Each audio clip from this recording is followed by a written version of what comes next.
It's Jenny with Hera's Happenings. Welcome back to my channel. Today I'm going to do the long-awaited 5 ways to save in the kitchen. There are many ways to save in the kitchen, but today I'm just going to bring the top 5 ways that I recommend starting out to save in the kitchen. Number 1 is write a grocery list.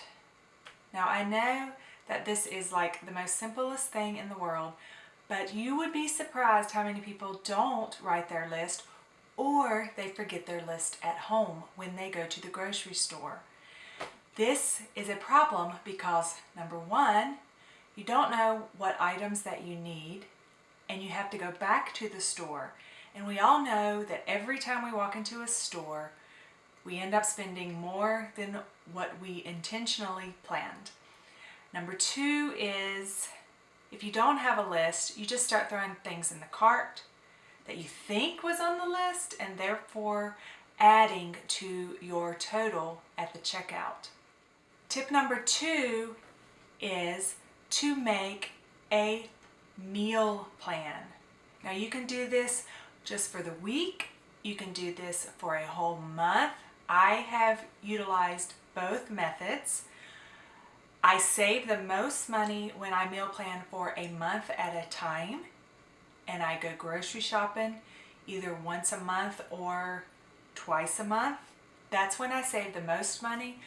But normally I only meal plan 1 week at a time, and I meal plan by looking through my cabinets and my freezer and my fridge and seeing what I already have on stock and thinking about what we're doing that week and what's going on and if we'll be home or if we'll be in a rush at dinner time, and also thinking about what we might want to eat that week and planning meals according to what I already have and if I only need a few ingredients. And while I'm doing that, I write the ingredients down on the grocery list that I might need. I utilize Pinterest and cookbooks and things like that to come up with recipes that I know that I'm going to be wanting to make for the week, and writing those items on a list and checking to see what I already have in my cabinets, therefore saving money. Instead of just picking out a recipe and saying, oh, this recipe sounds good. It calls for 52 ingredients. Let's just go buy all the ingredients. No, let's not do that. The third way we save money, I'm looking at my notes over here, sorry. Speaking of recipes, the third way we can save money is by cooking at home. Now, I love me a good Pal's cheeseburger and Frenchy fry. Let me tell you, if you don't live in Tennessee and you don't have a Pal's, I feel sorry for you. But the best way to save money in the kitchen is to cook at home. That could mean taking your lunches to work with you. That could mean cooking your dinners from scratch instead of picking up pizza or Chinese on the way home. And cooking from scratch has different levels. Of course, the way that you're going to save the most money in the long run is cooking everything from scratch. I'm talking bread, I'm talking cookies, I'm talking, make your own yogurt at home, things like that. You're going to save buku dollars, but it's going to be a time investment. So I only recommend that if you are maybe a stay-at-home mom and have more time than you do money. The next level that I feel like is to save money in the kitchen by cooking from scratch is a level of pretty much what I do is I buy some convenience foods to make at home, say Hamburger Helper or something like that, or a freezer meal or something, frozen vegetables or whatever, to help make a meal at home. That's the second level. The third level is a little bit more expensive. It's for people that work outside of the home who don't have a lot of time, and that includes, buying your fruit pre-cut, your vegetables pre-cut. You just come home and you just throw these things in a pot or a dish and serve it to your family. It's still going to be cheaper if you have a bigger family than taking everyone out to eat at a restaurant. I don't know about you guys, but even when we go to Taco Bell now, it costs at least $25. And that's normally just for myself, my husband, and my daughter. Albeit my husband likes to eat, but it's still. Those are the 3 tiers that I feel like cooking from scratch cover. You can save the most money by cooking everything, making everything from scratch. Number 2, using some convenience foods and making some items from scratch, especially snack foods. And you know, I make sweet tea to drink and water. That's our main things we drink here, and milk.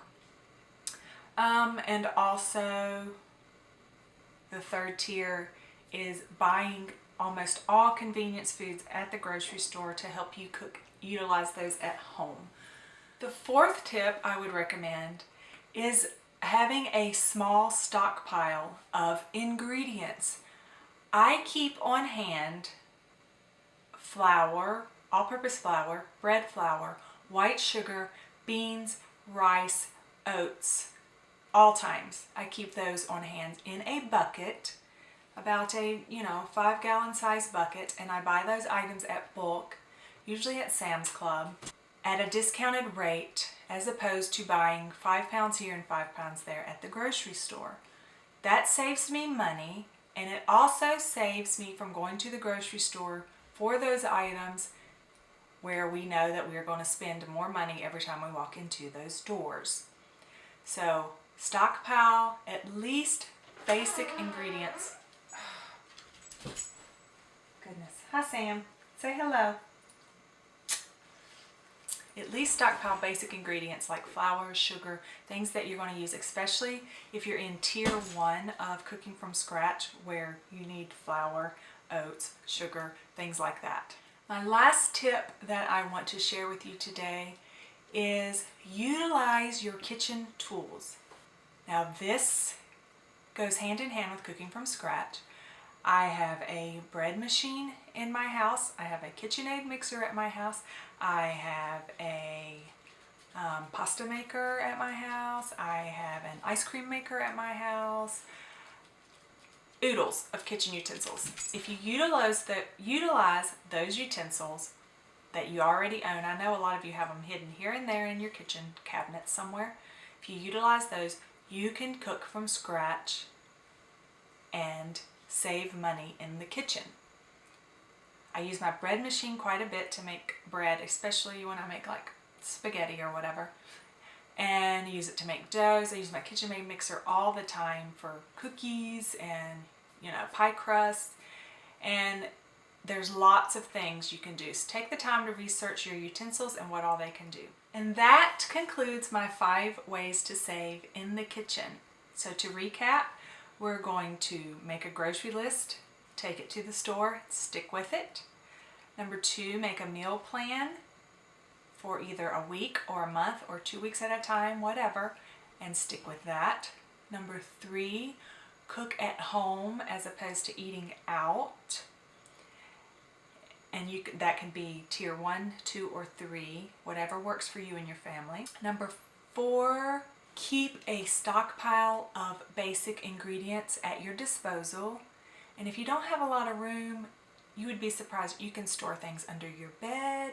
I store mine in the laundry room right now. We have closets upstairs I store stockpile stuff in. Not groceries, but toiletries and things. You can find the room if you really want to find it. And tip number 5, utilize those kitchen utensils I know that we all have. Okay guys, I hope this was helpful for you.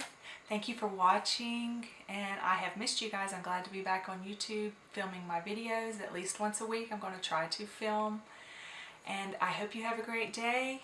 Leave any comments or questions below. Be sure to subscribe and thumbs up if you like this kind of video, and I'll talk to you soon.